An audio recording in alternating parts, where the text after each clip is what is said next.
Assalamualaikum warahmatullahi wabarakatuh.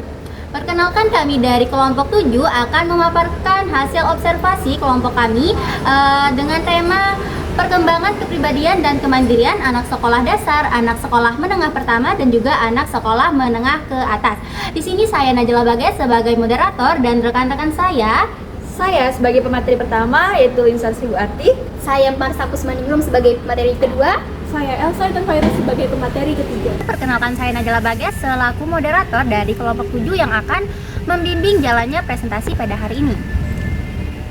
Pertama-tama untuk latar belakangnya, perkembangan kepribadian dan kemandirian anak terjadi secara bertahap mulai dari usia dini hingga remaja. Pada tahap awal, kepribadian terjadi melalui pengaruh lingkungan dan juga pengalaman. Sedangkan untuk kepribadian, untuk kemandirian tumbuh melalui aktivitas dasar dan juga bimbingannya. Untuk saat memasuki usia sekolah dasar, kepribadian mulai lebih stabil melalui pembentukan karakter dan juga sikap. Sedangkan kemandirian berkembang lewat pengelolaan diri dan interaksi sosial yang lebih kompleks. Baik, jadi selanjutnya untuk tujuan observasi, yaitu yang pertama ada untuk mengetahui perkembangan siswa dari sudut pandang siswa itu sendiri, orang tua dan juga guru. Yang kedua untuk mengetahui perkembangan siswa dari kepribadian dan kemandiriannya. Yang terakhir yaitu untuk memenuhi tugas dari mata kuliah perkembangan peserta didik. Sekian dari saya. Untuk selanjutnya akan disampaikan oleh pemateri-pemateri saya. Dipersilakan untuk pemateri pertama untuk menyampaikan materi. Oke, baik, di sini saya sebagai pemateri pertama akan menjelaskan terkait dengan hasil observasi dari wawancara kami, yaitu sekolah anak dasar. Di sini kami mewawancarai sekolah MINWDI Kabar yang anak siswanya itu bernama Zabda Ali Rahman. Dia sekarang duduk di bangku sekolah kelas 3 SD. Zabda Ali Rahman ini merupakan anak yang mudah berbaur dengan teman-temannya. Katanya dia itu senang sekali bermain bersama-sama dengan teman-temannya. Tapi kalau dia bermain sendiri, dia itu mudah bosan. Terus juga anaknya ini secara kognitif dia itu pintar.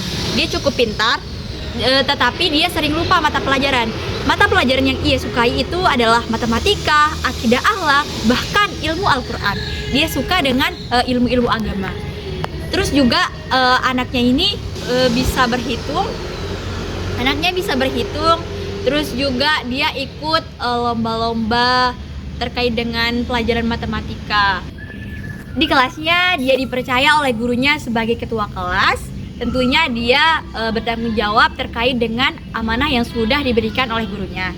Terus secara emosional, perkembangan emosionalnya anak ini kurang bisa mengendalikan emosinya. Karena apa? Katanya ketika dia marah, dia itu suka tantrum. Dia sering melempar-lempar barang yang ada di depannya. Terus dia juga mudah nangis karena keinginannya itu tidak dituruti. Jadi dapat kita simpulkan Zabda ini emosinya kurang stabil gitu, belum bisa mengendalikan emosi. Tetapi kalau amarahnya sudah reda, dia langsung keluar bermain dengan teman-temannya, atau bisa dia juga nonton TV, nonton HP, bahkan dia minta uang ke ibunya untuk belanja. Terus secara perkembangan kemandirian, anak ini lumayan disebut mandiri. Karena apa? Ketika malam dia menyiapkan mata pelajarannya, itu dia belajar terlebih dahulu. Terus ketika dia sedang ada konflik dengan teman-temannya, dia cenderung untuk menyelesaikan masalah tersebut. Terus terkait dengan wali muridnya Zabda, yaitu yang bernama Muzainatul Khairi, ibunya Zabda sendiri. Beliau menggambarkan anaknya itu sosok yang mudah bergaul tentunya, yang sudah saya jelaskan tadi. Terus dia juga anaknya itu peduli terhadap sesama, dia memiliki empati. Terus dia juga terbuka terhadap keluarganya atau orang tuanya. Misalnya nih, ketika ia pulang sekolah, dia menceritakan tentang hal-hal yang dilakukan di sekolah tersebut. Terus tentunya orang tuanya bilang kalau Zabda ini masih dalam pengawasan karena dia itu anak yang cenderung usil, terus agak nakal sedikit tapi juga punya pengetahuan gitu. nggak nakal tapi kayak dinamis aja gitu, sedang-sedang di tengah-tengah. Terus juga ketika di rumah dia sering membantu orang tuanya, misalnya dia menyiapkan makanan, terus juga dia sholat tepat waktu. Terus tapi di situ perlu diingatkan oleh orang tuanya. Nah, jadi orang tuanya juga menggambarkan bahwa Zabda ini bisa berhitung bahkan sejak dia kecil. Bahkan dia hafal perkalian. Terus ibunya Zabda ini mengajarkan, menanamkan pada Zabda sendiri bahwa dia itu hebat. Dia tetap memberikan support kepada Zabda sendiri. Nah, menurut gambaran dari selaku gurunya Zabda, yaitu yang bernama Ibu Hafiza SPD, yaitu menggambarkan bahwa Zabda ini anak yang peduli terhadap teman-temannya. Dilihat ketika di dalam kelas, ketika teman-temannya meminta pertolongan atau meminta bantuan terhadap Zabda ini cenderung memiliki rasa empati, rasa saling membantu yang tinggi gitu. Terus juga dalam hal kepatuhan terhadap aturan, Zabda ini bersikap situasional. Dia itu terkadang ia menaati peraturan dengan baik, terkadang dia juga tidak menaati peraturan. Meski demikian, perilakunya itu masih dalam batas yang dapat diarahkan atau diatur. Terus Zabda ini tergolong anak yang kurang percaya diri. Dilihat dari dia itu ragu dalam menampilkan potensi yang sebenarnya dia miliki. Padahal ya dia itu memiliki bakat gitu, tapi dia cenderung tidak mengasah bakatnya tersebut. Dan dia juga tidak mau melakukan hal-hal yang baru gitu. Dia tidak mau mencoba hal-hal baru. Terus juga saat menghadapi masalah dengan temannya, Zabda ini cenderung belum bisa mengendalikan emosinya secara optimal. Ia bisa mengalami tantrum, belak-belakan, dan menunjukkan emosinya secara berlangsung. Namun demikian, Zabda ini adalah anak yang bertanggung jawab. Ia mengerjakan tugas-tugas sekolahnya dengan baik, dan bahkan dia dipercayai oleh gurunya menjadi ketua kelas. Jadi dapat kita simpulkan terkait dengan Zabda sendiri, dia itu masih dalam proses, masih dalam pengawasan dalam seusianya ini. Saya terima kasih, mungkin itu saja yang dapat saya sampaikan. Saya kembalikan ke moderator. Baik, saya dari pemateri kedua. Di sini saya akan memaparkan perkembangan kepribadian dan kemandirian anak sekolah menengah pertama. Di sini kami mewawancarai Yasmin Andriani yang merupakan anak kelas 7 SMP yang bersekolah di SMP 6 Mataram. Yasmin memiliki kepribadian yang supel yang membuat dia memiliki banyak teman dan dia merasa sekolah itu seru. Yasmin sendiri, biarpun dia memiliki banyak teman, Yasmin sendiri memiliki sahabat di mana sahabatnya itu menjadi tempat curhat Yasmin. Yasmin sendiri memiliki emosi yang stabil. Nah, ketika dia merasa marah dan sedih, dia akan berdiam diri di kamar untuk meredakan emosinya.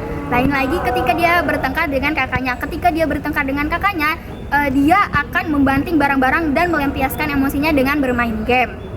Nah, Yasmin sendiri sudah mandiri karena dari situ dia sudah bisa membantu orang tuanya mengerjakan pekerjaan rumah, bisa saling membagi waktunya, manajemen waktunya, dan mengerjakan pekerjaan rumahnya sendiri. Ini menurut Ibu Yasmin, Yasmin sendiri memiliki kepribadian yang sangat menghormati kedua orang tua, aturan, penurut, dan bertanggung jawab. Nah, Yasmin sendiri kurang percaya diri, jadi dia harus diberi dukungan dari orang tuanya. Nah, Ibu Yasmin menekankan kepada Yasmin untuk menjaga pergaulan. Ibu Yasmin sendiri tidak percaya kepada teman-temannya. Nah, Yasmin disuruh untuk tidak memilih teman, namun harus menjaga batasan pergaulan.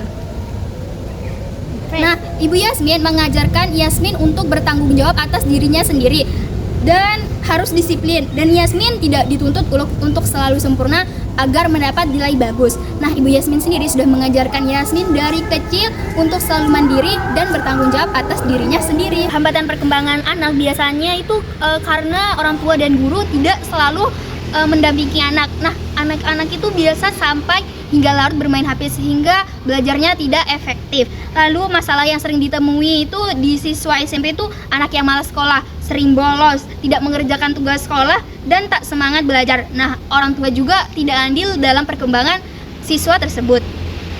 Nah, di sini masalah peran guru, yaitu guru harus kerjasama dengan orang tua, yaitu memberikan konseling. Nah, jika anak diberikan bimbingan dan tidak ada perubahan, maka guru akan mendatangi rumahnya dan diberi surat, lalu diberi bimbingan sendiri lebih lanjut.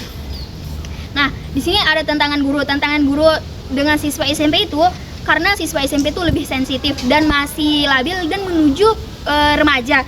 Nah, jadi guru harus mendampingi siswanya supaya tidak terjun ke pergaulan bebas.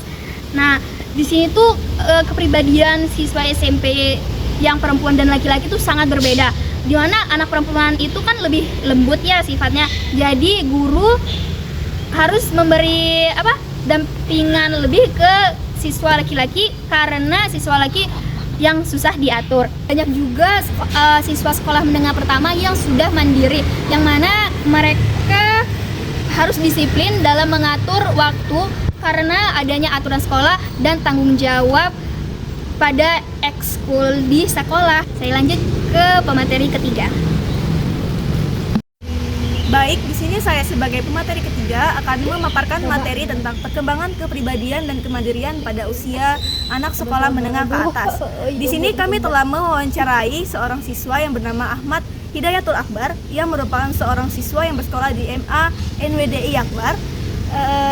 Ahmad ini termasuk ke dalam seorang anak yang memiliki kemampuan percaya akan dirinya, mampu bersosialisasi dengan teman-teman di sekitarnya.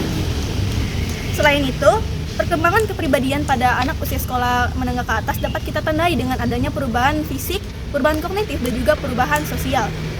Nah, seperti yang telah saya jelaskan tadi juga bahwa adanya perubahan fisik pada Ahmad ini dan juga perubahan sosial di mana ia tidak cenderung menceritakan hal-hal pribadi dalam dirinya dengan orang-orang yang di sekitarnya. Ahmad merupakan seorang anak yang percaya akan kemampuan dirinya, mampu bersosialisasi, namun tentunya Akbar mempunyai beberapa kekurangan dari hal-hal tersebut, yang dimana ia tidak terlalu mementingkan masalah-masalah atau isu sosial yang ada di sekitarnya. Ia lebih cenderung tidak memikirkan hal seperti itu dan lebih memilih untuk belajar untuk mengembangkan kompetensi dirinya. Akbar juga termasuk ke dalam remaja yang memendam perasaannya atau masalah pribadinya daripada bercerita kepada orang lain. Selain itu, ia juga dapat membedakan dan memahami apa kekurangan dan kelebihan yang ada pada dirinya.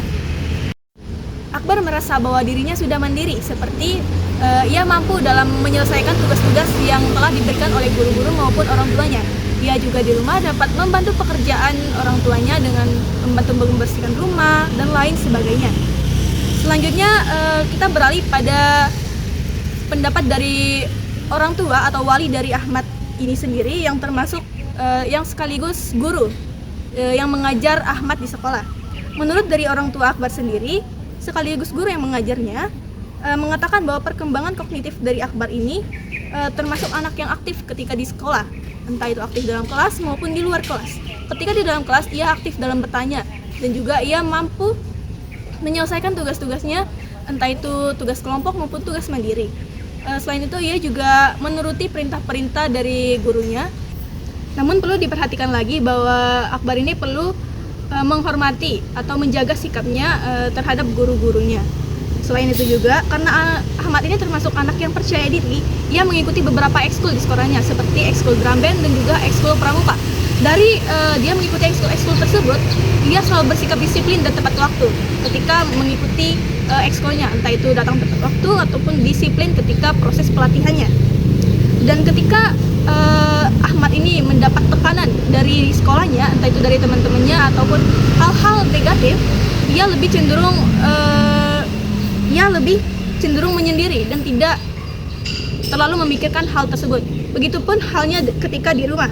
Ahmad juga termasuk anak yang percaya diri dan juga mudah bergaul dengan teman-teman yang ada di sekitar rumahnya. Terkadang ia juga membantu orang tuanya. Selain itu, ketika ia dikecewakan oleh orang tuanya, ia cenderung memilih memendam perasaan kecewanya dan lebih memilih mengalihkan perasaan tersebut dengan melakukan hal-hal yang positif seperti belajar, bermain, dan lain sebagainya. Orang tua dari Akbar merasa bahwa Akbar mampu dalam mengontrol emosinya dan juga mampu bertanggung jawab dengan tugas-tugas yang diberikan kepadanya. Itu saja pemaparan materi dari saya. Sekian.